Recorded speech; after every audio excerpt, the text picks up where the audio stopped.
Hello everyone, welcome back to our channel Payavlas tales. ఈరోజు మనం ఎక్కడికి వెళ్తున్నామంటే ఈ మధ్య సోషల్ మీడియాలో చాలా వైరల్ అవుతున్న శంకర్పల్లి దగ్గరలో ఉన్న చండిప్ప గ్రామంలోని మరకత శివలింగం టెంపుల్కి వెళ్తున్నాం. ఈ టెంపుల్లో ఒక స్టోన్ పైన హ్యాండ్ పెడితే రైట్కి తిరిగితే కోరికలు నెరవేరుతాయని, లెఫ్ట్కి తిరిగితే కోరికలు నెరవేరవు అని వీడియోస్లో చూసే ఉంటారు. వీడియో ఎండ్ వరకు చూడండి, అది ఎంతవరకు నిజమని మీకే తెలుస్తుంది. అంతకంటే ముందు నా ఛానల్ని ఫస్ట్ టైం చూస్తున్నట్లయితే లైక్ చేయండి అండ్ సబ్స్క్రైబ్ చేయడం అస్సలు మర్చిపోవద్దు. వీడియోలోకి వచ్చేస్తే హైదరాబాద్కి దాదాపు 50 కిలోమీటర్ల దూరంలో రంగారెడ్డి జిల్లా శంకర్పల్లి మండల్ చందిప్ప అనే గ్రామంలో ఈ టెంపుల్ ఉంది. ఇక్కడ స్వామివారు నవరత్నాల్లో ఒకటైన ఎమరాల్డ్ అంటే ముదురు ఆకుపచ్చ రంగులో బ్రహ్మసూత్ర సహిత శివలింగ రూపంలో ఉంటారు. ఎమరాల్డ్ అంటే మరకతం కాబట్టి మరకత శివలింగం అని అంటారు. బ్రహ్మసూత్రంతో ఉన్న శివలింగానికి ఒకసారి అభిషేకం చేస్తే కోటిసార్లు అభిషేకం చేసిన పుణ్యం వస్తుందని ఇక్కడ ప్రజలు నమ్ముతున్నారు. ఇక్కడ స్వామివారు రాజరాజేశ్వరి దేవి సమేతంగా ఉంటారు.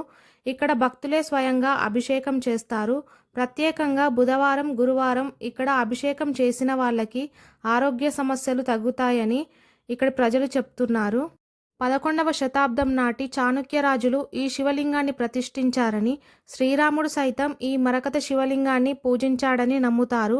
వరదల కారణంగా ఈ ఆలయం మరుగున పడిందని 2012లో మళ్ళీ ఈ ఆలయాన్ని పునర్నిర్మించి అభిషేకాలు చేస్తున్నారని ఇక్కడ ప్రజలు చెప్తున్నారు. ఈ ఆలయంలో కాలభైరవుడు క్షేత్రపాలకుడిగా ఉంటాడు. మరకత శివలింగంతో పాటు అమ్మవారు, వినాయకుడు, కుమారస్వామి, నవగ్రహాలను కూడా మనం ఇక్కడ దర్శించుకోవచ్చు. అమ్మవారికి, ఈశ్వరునికి మధ్య ఎవరు ప్రదక్షిణలు చేయకూడదు అనే నియమంతో శివలింగం వెనకాలే అమ్మవారిని ప్రతిష్ఠించారు. ఇక్కడ భక్తులే స్వయంగా శివలింగానికి నీళ్లు, పాలతో అభిషేకం చేస్తారు.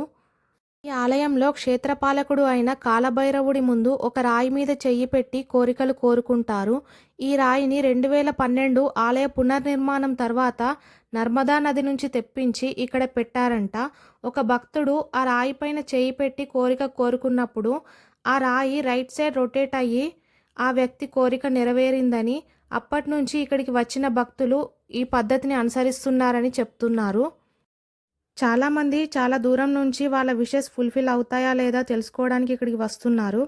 నేను గమనించిన దాన్ని బట్టి దాదాపుగా ఒక 30 మెంబర్స్లో 7 మెంబర్స్కి మాత్రమే ఆ స్టోన్ స్లైట్గా రొటేట్ అయింది.